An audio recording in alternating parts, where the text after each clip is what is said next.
think Howard did a great job of controlling the tempo and spreading the floor.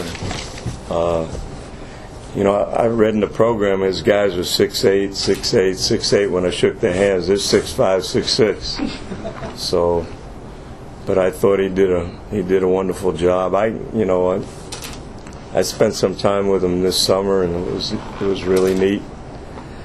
I think this is a terrific opportunity, coaching in Chicago in this environment, because this is a basketball city. I might get in trouble, but people respect the game and appreciate it, and there's so many good high school programs. I think it's going to be neat in a few years. But I was glad we got back here because, we have Ben and Sterling that we recruited this year. Crandallhead came as a transfer, and Nick Moore's close by. So, it was good for us that we had an opportunity to play in Chicago and have their family and friends watch them play. So, is that a good opening statement? Is that too long? No, that's perfect. I nailed it. Let's take questions. Okay. How important was it to get off to a 12-0 start on the road, especially? Yeah, we got it. This is the first time that group's played together. How dumb am I? I should have left them in. But it was important. But then they got some hustle plays, got a couple offensive rebounds, made a three, and gave them a little life. And then these new rules. I mean, you got a point guard that got a good handle. If Allen Iverson played today, he'd average 3,000 points. And I understand the intent of this rule, but there's no flow to basketball anymore. I'm sitting here trying to figure out all these bright people that understand the game. Let's figure out how to get more shots. If we figure that out, we'll do a lot better. And the best way to learn how to take more shots, start teaching these kids when they're real young how to play, how to pass, how to catch, how to get a pivot foot, how to try to make somebody else better. Then I think we'd have a better game. You had a nice balance on offense. Yeah, I mean, we had a tremendous advantage inside, and I don't think we took advantage of it. They got in the bonus early, both halves. We didn't dominate the offensive board. I thought we rebounded better late, and I think that probably won the game for us. We late in the game we kind of limited them to one shot, and that helped. But I watched their team play, and they've gotten so much better. I mean, I saw them play Northwestern and Eastern Illinois, but Wagner, they were much better. And tonight, I would have rather been sitting at their bench than ours, because those kids, they had a purpose, and they played good enough to win. What do you think about trying to contain Barlow tonight in the game he had overall? It's hard, you got the ball in your hands a lot. It's pretty tough in the way they call it. It's pretty tough, and he's pretty darn good as well. So, but my big thing is, one guy is not going to beat you, and as unselfish as he is, we were trying to give help, trying to keep him in front of us, and I thought we did a reasonably good job. He's going to make threes. He made a three with 11 seconds to go from 35.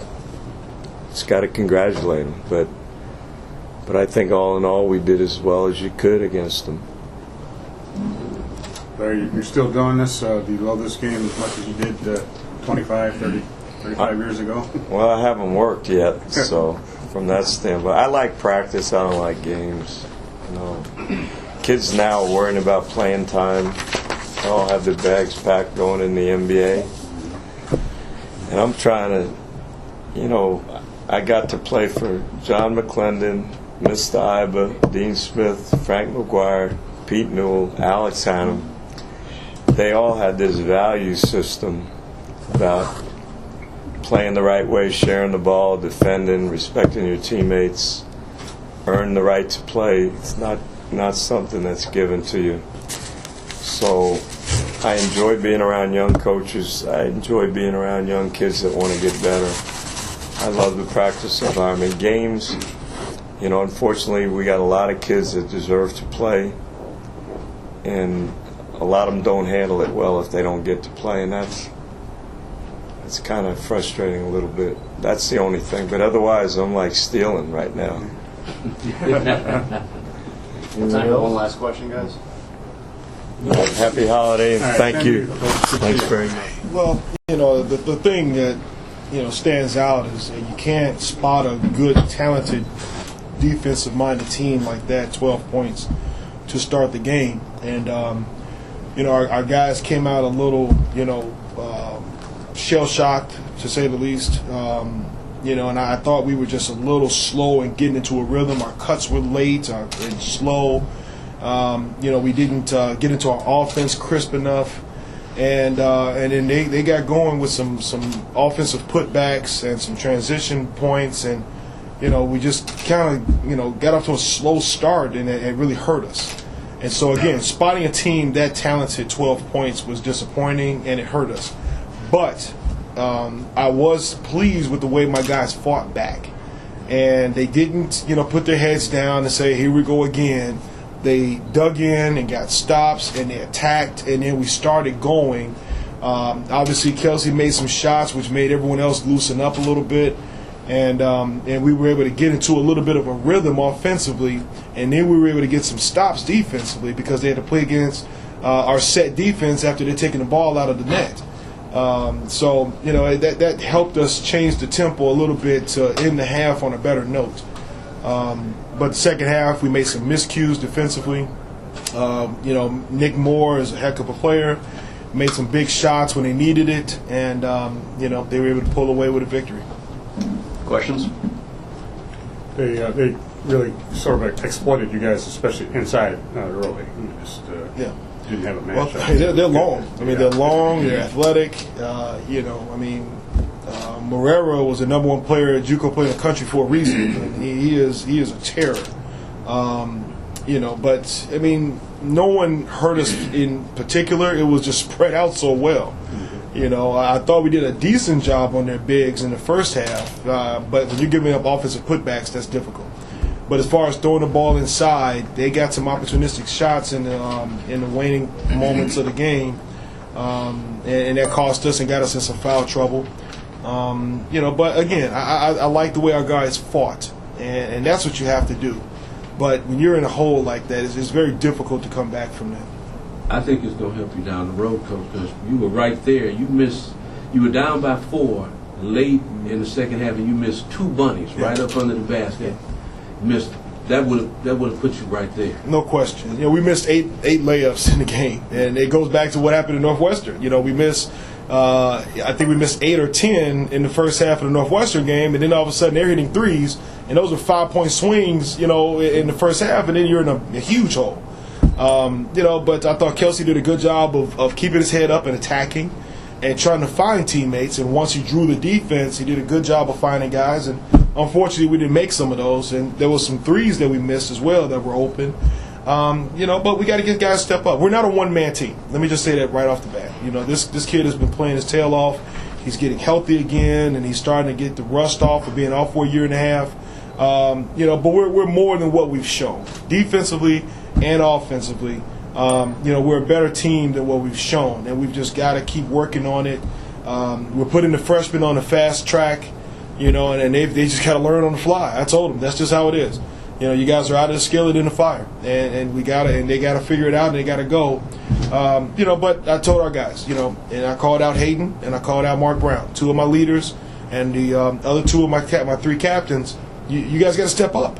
You got to step up. And they're good kids, and they mean well, but sometimes good kids can finish last, and they've got to pick it up, and they've got to bring more production. So, we hope we're going to get that moving forward.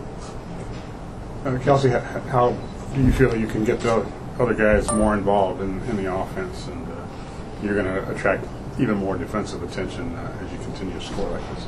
I think as far as a unit, I think we have to be a little bit more of a gym rats as far as getting into the gym, just focusing more on basketball and slowly concentrate on the game. Because some of those shots, those bunnies, those are shots we should make. And just, like myself, I miss a lot of shots and stuff like that.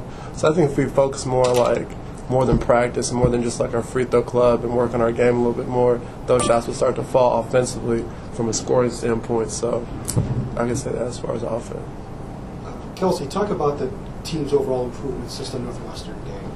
I think we're trying to find an identity. You know what I mean? Roles were a little confused because our offense switched a little bit from last year, and then some people got different roles. I'm in a different role that I've never been in myself. So I think we just all weren't on the same page, and so now we're kind of starting to play with each other because we had some injuries. I was hurt for the whole little preseason for the most part. Harks was hurt, so we had different rotations. So now that we're all kind of playing together in practice, and we went through a couple games and a couple defeats, so it kind of hurts. So we're kind of a little bit more motivated. Coach Larry Brown and a lot of coaches have been talking about the new defensive rules. How have you seen the games change in that regard? Well, I know that as a team, looking at the numbers from last year, we're giving up 12 more free throw attempts per game than we were a year ago, and we haven't changed our defensive. We're not out denying and pressuring and doing all of that stuff on the defensive end.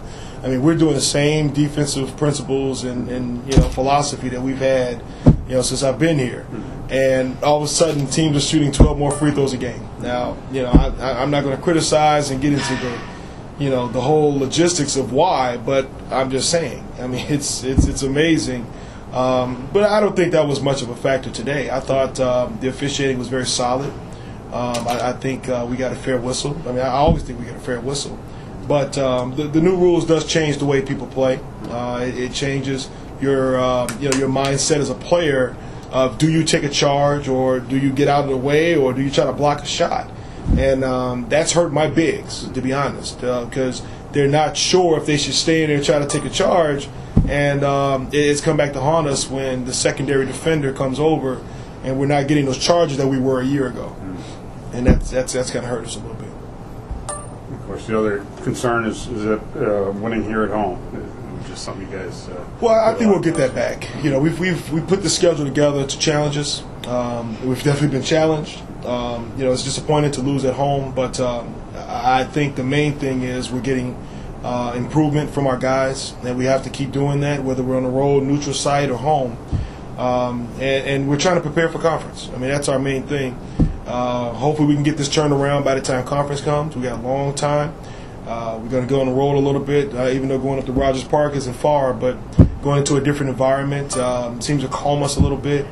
Then we'll come back home and get a game before December ends, and then we'll go out west and again try to see if we can get better. Anything else for you guys? Good. Okay. Thanks, guys.